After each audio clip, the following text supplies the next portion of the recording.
मेरे प्यारे बच्चों, आज मैं क्लास 10वीं के सब्जेक्ट गणित का निर्देशांक ज्यामिति के बारे में आप लोगों को बतलाने जा रहा हूं।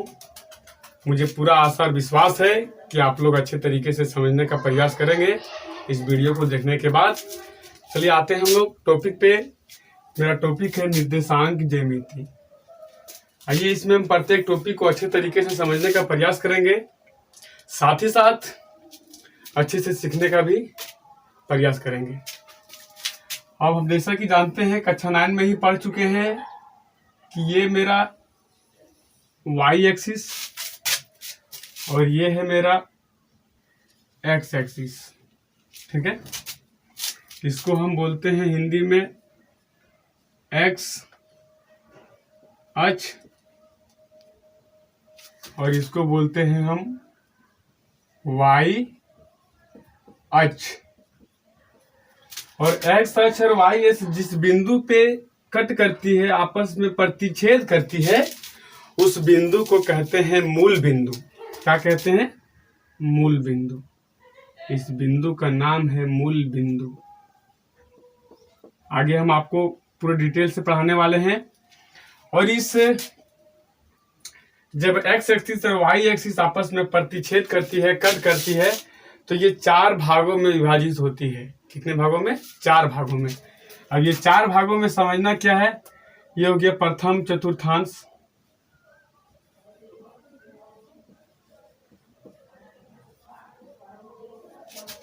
ये हो गया द्वितीय चतुर्थांश,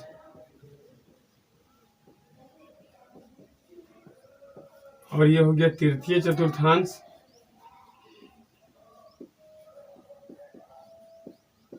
और ये हो गया चतुर्थ चतुर्थांश।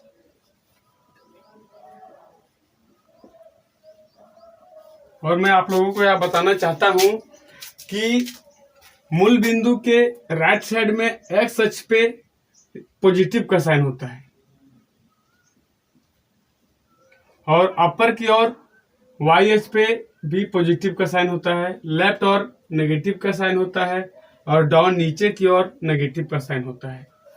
यानी समझना ये है कि इधर होता है क्या, 1 प्लस में 2 3 4 5, इधर में होता है -1 -2 -3 -4, इधर अपर की ओर 1 2 3 4, और ये नीचे की ओर -1 -2 -3 -4, और हम आगे लिख सकते हैं।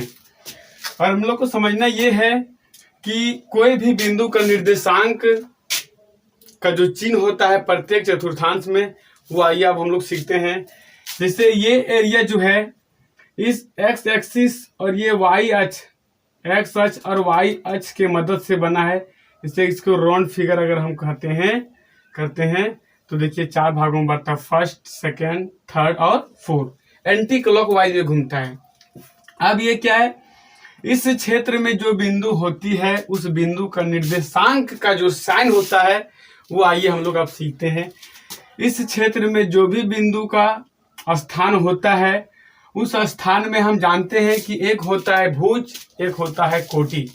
बिंदु के निर्देशांक आप 9 में पढ़े होंगे कि अगर कोई बिंदु सपोज दैट दिया है 4,3, तो हम जानते हैं ये होता है भुज और ये होता है कोटि।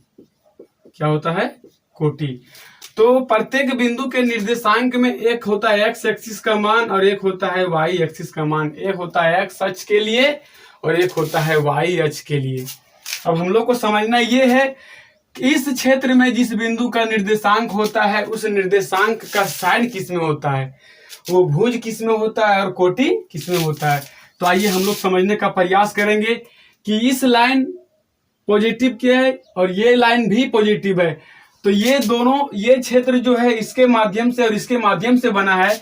तो हम लोगों को समझना क्या है, ये लाइन और ये लाइन दोनों पॉजिटिव है, इसलिए प्रथम चतुर्थांश में जो बिंदु का निर्देशांक होता है वो होता है प्लस और प्लस। सपोज दैट जैसे समझने वाली और हम लोग अच्छे तरीके से समझेंगे कैसे, तो मुझे देखना ये लाइन, ये जो क्षेत्र बना है वो इसके माध्यम से बना है और इसके माध्यम से बना है। तो देखना ये प्लस है और ये क्या है, प्लस है। सबसे पहले हम एक्स एक्सिस का लिखते हैं, उसके बाद वाई एक्सिस। प्रत्येक चतुर्थांश में पहले एक्स एक्सिस लिखेंगे, उसके बाद हम वाई एक्सिस को लिखेंगे। तो आइए लिखते हैं। तो इसका देखिए हमने क्या लिखा, पहले लिखा एक्स एक्सिस प्लस था तो प्लस, वाई एक्सिस भी देखते हैं क्या है, प्लस है तो लिखे प्लस। अब आगे हम लोग को समझना क्या है, आते हैं सेकंड चतुर्थांश में। द्वितीय चतुर्थांश में बिंदु के निर्देशांक का साइन क्या होता है, चलिए आप देखते हैं हम लोग। तो सबसे पहले समझना है हम लोग को, पहले एक्स एक्सिस देखना है, ये बना किसके किसके माध्यम से है, इसके माध्यम से और इसके माध्यम से। सेकंड पार्ट जो मेरा बना है वो इस लाइन के माध्यम से और इस लाइन के माध्यम से बना है। तो इस दोनों लाइन में हमें यह देखना है कि एक्स एक्सिस कौन है और वाई एक्सिस कौन है। तो ये है एक्स एक्सिस और ये है वाई एक्सिस। तो सबसे पहले हम जानते हैं कि एक्स एक्सिस का मान लिखाता है, उसके बाद वाई एक्सिस का मान लिखाता है। तो देखना है कि एक्स एक्सिस में क्या है, नेगेटिव, तो यहाँ होगा माइनस और फिर कॉमा देते हैं। और वाई एक्सिस किस में है, प्लस, तो यहाँ लिखेंगे प्लस। यानी जो है द्वितीय चतुर्थांश में किसी भी बिंदु का निर्देशांक का जो साइन होता है, पहला होता है माइनस में और दूसरा होता है प्लस में। आइए तीसरे चतुर्थांश की बात करते हैं हम। तो सबसे पहले मुझे ध्यान देना है कि तीसरे चतुर्थांश का क्षेत्रफल जो एरिया है किससे बना है, तो एक इसके माध्यम से बना है और एक इसके माध्यम से बना है। प्रत्येक चतुर्थांश में एक एक्स और एक वाई एक्सिस के माध्यम से ही बनता है। तो आइए तीसरा चतुर्थांश का हम बिंदु के निर्देशांक का जो साइन है वो कैसे लिखते हैं। तो हमने आपको पहले बताया कि पहले लिखते हैं एक्स एक्सिस, उसके बाद लिखते हैं वाई एक्सिस। तो एक्स एक्सिस का साइन किस में है, माइनस में, तो लिखेंगे माइनस, फिर कॉमा का साइन देते हैं। वाई एक्सिस का मान किस में है, तो माइनस। चलिए तो ये हो गया माइनस कॉमा माइनस। हम आपको उदाहरण के साथ समझाएंगे, थोड़ा यहाँ पर ध्यान दें। उसके बाद और क्या है, अब देखते हैं चौथे चतुर्थांश में जिस बिंदु का निर्देशांक का साइन क्या होता है। अब हम लोग को समझना है कि चौथा चतुर्थांश 4 क्वाड्रेंट्स जो है मेरा यहाँ पे बन रहा है। तो इसमें भी दो लाइन की भूमिका है, एक है एक्स एक्सिस और एक है वाई एक्सिस। अब हमें ध्यान ये देना है कि एक्स एक्सिस में प्लस है या माइनस, वाई एक्सिस में प्लस है या माइनस। तो हमने आपको पहले बताया है कि पहले एक्स एक्सिस उसके बाद वाई एक्सिस। तो आइए एक्स एक्सिस को पहले हम ध्यान देते हैं। तो एक्स एक्सिस का मान सारा इसमें प्लस है, तो यहाँ पे लिखेंगे प्लस, फिर कॉमा देंगे। वाई एक्सिस का सारा मान इधर माइनस है, तो लिखेंगे माइनस। तो ये हो गया प्रत्येक चतुर्थांश में किसी भी बिंदु के निर्देशांक का साइन मुझे जानने के लिए ये ट्रिक था। अब आइए हम पहचान कैसे करेंगे कि first quadrant, second quadrant, third quadrant और फोर्थ क्वाड्रेंट। आइए उदाहरण के साथ हम कुछ समझाते हैं आप लोगों को, वीडियो में बने रहिए। आइए देखिए एक बिंदु हमने लिया है P, बराबर लिया है 3,4। सबसे पहले हमको कोई पूछेगा कि ये बिंदु का निर्देशांक 3,4 है, और एक और क्वेश्चन डाल सकता है कि इस बिंदु में भुज किसको बोलते हैं, बिंदु में भुज कौन है और कोटि कौन है। तो अगर भुज पूछेगा तो लिखेंगे 3 और कोटि पूछेगा तो लिखेंगे 4। और क्या है, कोई मुझे ये भी सवाल कर डालते हैं कि ये बिंदु P जो है 3,4 ये कौन सा क्वाड्रेंट में जाएगा। इस बिंदु का जो स्थान है first quadrant, second quadrant, third quadrant या फोर्थ क्वाड्रेंट। तो मुझे याद ध्यान देना है कि उस बिंदु के भुज और कोटि का साइन को देख करके हम यह बता सकते हैं कि फर्स्ट, सेकेंड, थर्ड या फोर्थ। आइए इसको हम देखते हैं। सबसे पहले देखना क्या है, ये 3 के लेफ्ट साइड में कोई भी साइन नहीं, तो क्या है, प्लस है। क्या है, प्लस है। फिर देखना है 4 के लेफ्ट साइड में कुछ नहीं, तो क्या है, प्लस है। तो ये भी प्लस, ये भी प्लस, यानी दोनों प्लस किसमें होता है, फर्स्ट क्वाड्रेंट में। तो ये मेरा जो बिंदु है P, उसका स्थान है फर्स्ट क्वाड्रेंट। आइए दूसरा चतुर्थांश का उदाहरण हम लेते हैं। चलिए एक बिंदु है Q, मान लीजिए -4,3, -4,3। अब हम लोगों को समझने की बात यह है कि देखेंगे बिंदु Q कौन सा चतुर्थांश के लिए है। तो समझने वाली बात यह है कि एक्स एच वाला जो देखेंगे और वाई एच का देखेंगे। एक्स एच देखिए माइनस में, उसके बाद वाई एच है प्लस में।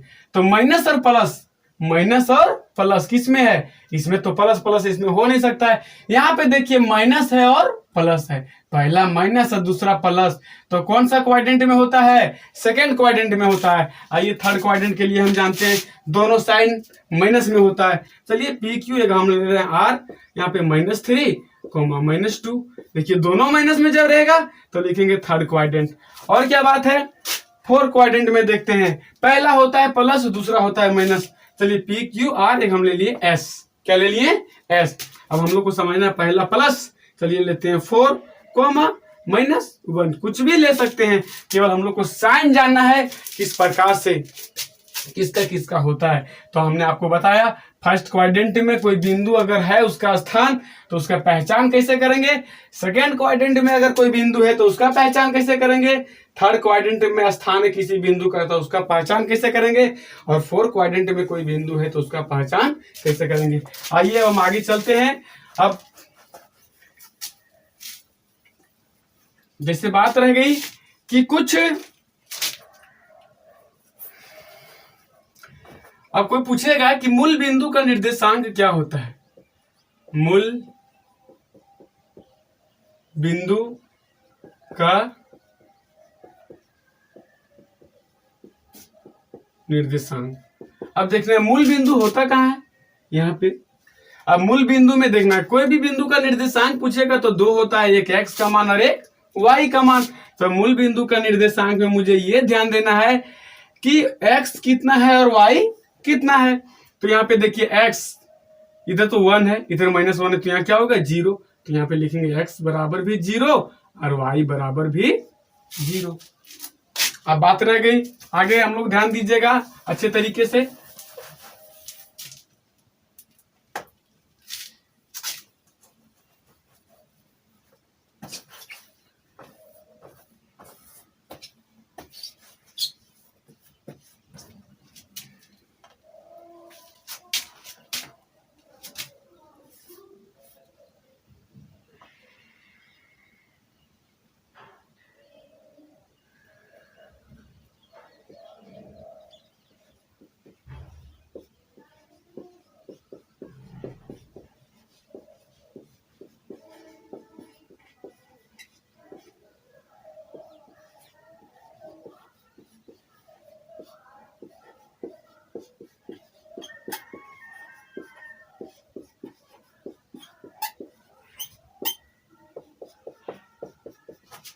ये बात हम लोग अच्छे तरीके से सीखने का प्रयास करेंगे। देखिए आते हैं, जैसे हो गया एक्स अक्ष पे बिंदु स्थित बिंदु और वाई अक्ष पे स्थित बिंदु। एक्स अक्ष पे वही, एक मिनट, एक्स अक्ष पर स्थित बिंदु का जो निर्देशांक होता है x,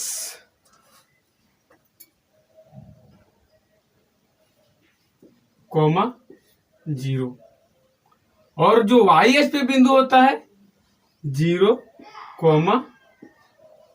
y। ठीक है, हम लोग को समझना ये है कि x अक्ष पे जब कोई बिंदु स्थित रहेगा तो उस कंडीशन में x के जगह में कुछ भी रह सकता है, +1 -1 +4 -4, लेकिन y का जो टर्म होगा वो 0 होगा। यानी भुज कुछ भी रह सकता है, कोटि जब 0 होगा तो वह बिंदु x अक्ष पर स्थित होगा, और जब भुज 0 होगा और कोटि का कुछ भी मान होगा प्लस में या माइनस में, तो वह जो बिंदु है y अक्ष पर होगा। ठीक है, चलिए अब आगे हम लोग आते हैं इस चैप्टर में, चैप्टर का शुरुआत करेंगे। अब कैसे शुरुआत करेंगे, थोड़ा सा बेहतर तरीके से वीडियो में बने रहिए और समझने का प्रयास कीजिए। जिस कंडीशन में समझ में नहीं आएगा उस कंडीशन में आप फोन करके पूछ सकते हैं, मैं अपना नंबर आपको दूंगा। चलिए, जैसे 7 पॉइंट निर्देशांक ज्यामिति 7.1 में मुझे पढ़ना है दूरी सूत्र। क्या पढ़ना है, दूरी सूत्र। और ये दूरी सूत्र होता है x2 - x1 का whole square plus y2 - y1 का होल स्क्वायर का रूट अंडर। अब ये फार्मूला आता कैसे है, ये फार्मूला आता कैसे, वो आप लोगों को मैं आज समझाने का प्रयास करूंगा। वीडियो में अंतिम तक बने रहिए। चलिए ध्यान दीजिएगा, ये YH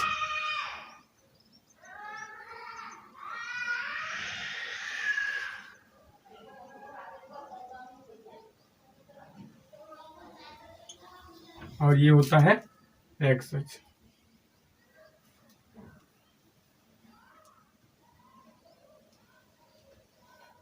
समझना ये है कि यहां तो हम जानते हैं कि मूल बिंदु होता है, इधर होता है क्या X, इधर होता है X डैश, इधर होता है Y, इधर होता है Y dash.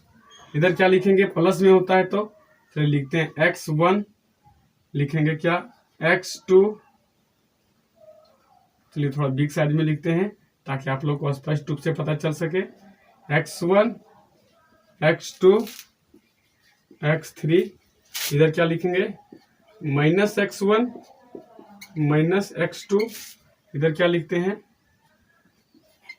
Y1 Y2 Y3, इधर लिखेंगे क्या -Y1 -Y2। चलिए ध्यान दीजिएगा थोड़ा सा, कोई बिंदु है जिसका निर्देशांक है X1 Y1 यानी X1 और Y1, और एक बिंदु है जिसका निर्देशांक है X2 और Y2। चलिए एक बिंदु है X1 Y1 और एक है X2 और Y2। यहाँ भी देखिए पहले हमने X एक्सिस का मान लिखा है, उसके बाद लिखा Y एक्सिस। यहाँ भी देखिए पहले लिखा X2 फिर लिखा है Y2। ये बिंदु के बीच की दूरी निकालना है, मुझे दूरी सूत्र पढ़ना है, फार्मूला कैसे आता है वो ध्यान देना हम लोगों को। चलिए आते हैं, सबसे पहले इस बिंदु के बीच की दूरी ज्ञात करना है। सपोज दैट है कि ये है और एक बिंदु B है, यानी ये बराबर X1, Y1 और B बराबर है X2, Y2। अब हम लोगों को ध्यान देना है कि फार्मूला कैसे आता है। तो आइए सबसे पहले आप लोग को हम बतलाने का काम करूंगा कि फार्मूला आता कैसे है। सबसे पहले यहां से यहां एक लाइन ड्रॉ करेंगे, ये कट हो रहा है कहाँ पे X1 पे, यहाँ पे देखिए कहाँ कट हो रहा है, ये X2 पे कट हो रहा है। यहाँ भी कोई बिंदु बनाते हैं, ये B, चलिए यहाँ पे हम ले लेते हैं C और यहाँ पे ले लेते हैं D। ठीक है, अब समझना मुझे ये है कि ये पूरी ऊंचाई है Y1 और ये पूरे ऊंचाई है Y2। ठीक है, तो देखिए कहाँ से कहाँ क्या है वो ध्यान दीजिएगा। हमने चिन्हित किया है, एक है ये, एक है B, एक है C, एक है D। चलिए यहाँ से यहाँ एक लंब खींचते हैं। चलिए यहाँ पे ले लेते हैं E, ये B C D और यहाँ पे ले लेते हैं E। यहाँ पे 90 डिग्री रहेगा। ये दोनों तो जानते हैं ग्राफ में कि ये लंबवत होता है लाइन। अब हम लोग को समझना है कि ये AB के बीच की दूरी निकालना है। एक एक करके ध्यान दीजिएगा, जो जो लिखा हुआ है ग्राफ में वही चीज हम ब्लैक बोर्ड पे अच्छे तरीके से लिखने का प्रयास करते हैं। जैसे OD इक्वल टू है X1, क्योंकि यहाँ से यहाँ के बीच की दूरी क्या है X1 है। 1 भी लिख सकते हैं, 2 भी लिख सकते हैं। तो यहाँ से यहाँ हम फार्मूला ड्राइव कर रहे हैं, इसलिए X1 X2 लिखे हैं। आप 1 2 3 से जानते हैं, ये मुझे विश्वास है। चलिए आगे आते हैं। आप यहाँ से यहाँ लिखेंगे वो, यहाँ पे क्या होता है मूल बिंदु को बोलते हैं ओरिजिन, वो तो यहाँ पे लिखेंगे क्या वो D। OD इक्वल टू कितना है X1। चलिए X1, यहां से यहां X1 है। अब देखो वो से C, वो से C, तो वो से C कितना है यहां से यहां तक दूरी X2 है। कितना है X2। तो मुझे निकालना है DC। फॉर सपोज दैट कि अगर यहां से यहां दूरी आपका है 6 मीटर और आपको यहां से यहां तक दूरी मालूम है 2 मीटर है, तो यहां से यहां कितना होगा 4 मीटर। कितना होगा, हमने क्या किया कि 6 मीटर में से 2 मीटर को घटा दिया तो बाकी बचा कितना मीटर 4 मीटर। तो हम लोग को समझना क्या है, ये वोसी पूरे वोसी बराबर है X2 और OD बराबर है X1। क्या है X1। तो हम लोगों को समझना यह है कि हमको डीसी निकालना है। क्या निकालना है? डीसी। तो यहां पे लिखेंगे डीसी इक्वल टू क्या लिखेंगे? ओसी माइनस ओडी, वो सी माइनस वो डी। ठीक है। अब देखिए ओसी का मान क्या है? x2 है। क्या है? x2 माइनस ओडी का मान क्या है? x1 है। तो लिखेंगे x1।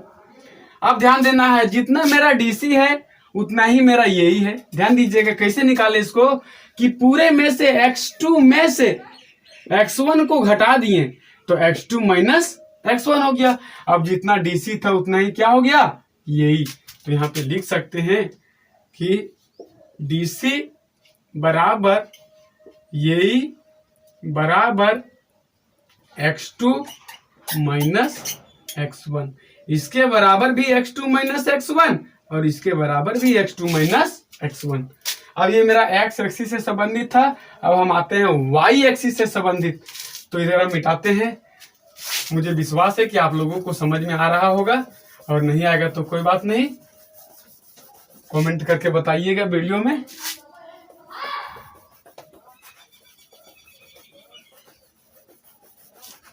चलिए आगे।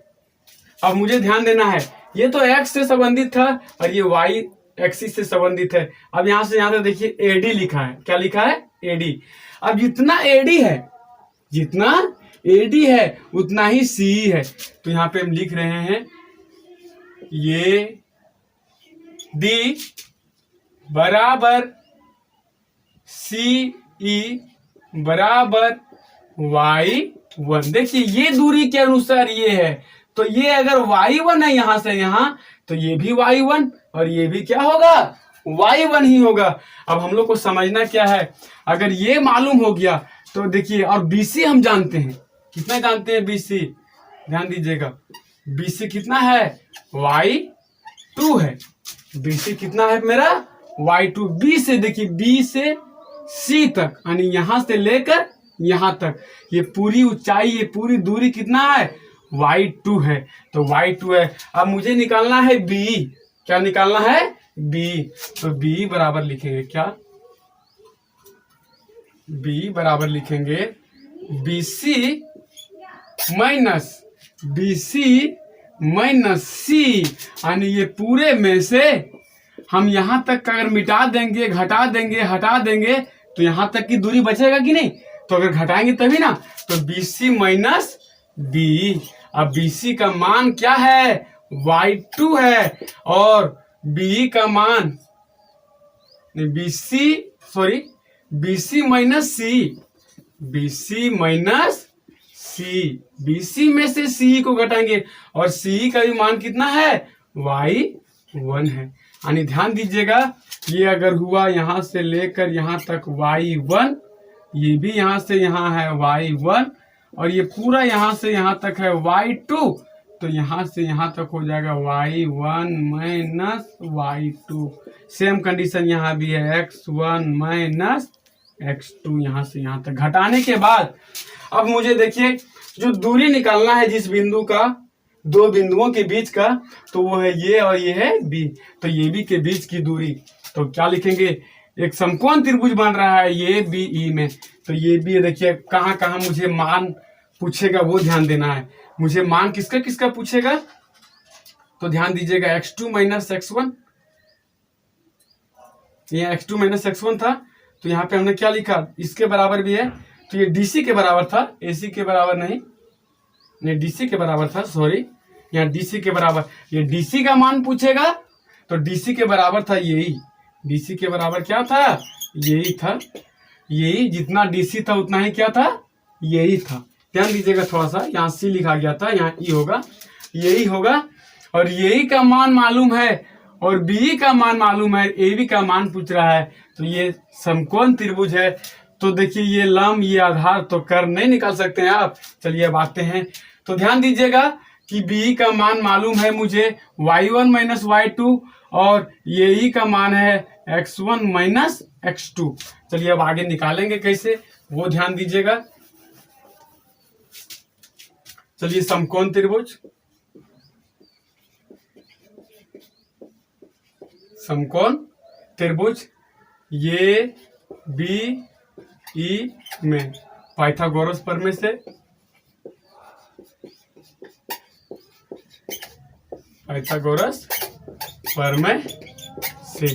आइए क्या लिखेंगे हम कि कर्ण स्क्वायर बराबर यानी क्या होता है ए बी स्क्वायर बराबर क्या लिखेंगे ए स्क्वायर माइनस प्लस होगा बी स्क्वायर। यानी कर्ण जब निकालना होता है तो लंब और आधार को स्क्वायर को क्या करते हैं जोड़ते हैं। अब ध्यान देने वाली बात यह है कि ए बी स्क्वायर को लिखेंगे हम ए बी स्क्वायर, ठीक है। ए बी स्क्वायर को क्या लिखेंगे ए बी स्क्वायर, और यही का मान क्या है, यही का मान क्या है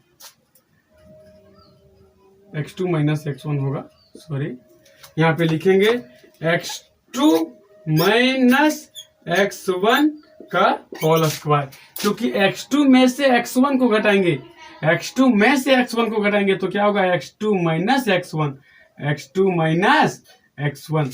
अब यहाँ पे ध्यान दो y2 minus y1, y2 minus y1। अब ध्यान दीजिएगा फिर प्लस b का मान क्या है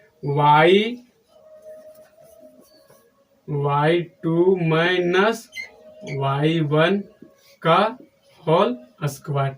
अब ये भी बराबर क्या लिखेंगे, स्क्वायर जब हटाएंगे इधर से तो उधर क्या चढ़ाएंगे रूट ओवर चढ़ाएंगे, तो रूट ओवर क्या लिखेंगे x2 माइनस x1 का whole square, y2 minus y1 का होल स्क्वायर।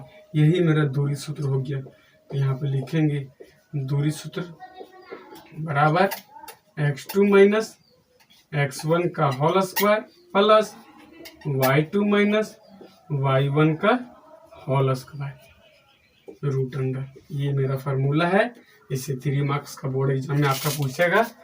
चलिए आगे फिर नेक्स्ट वीडियो में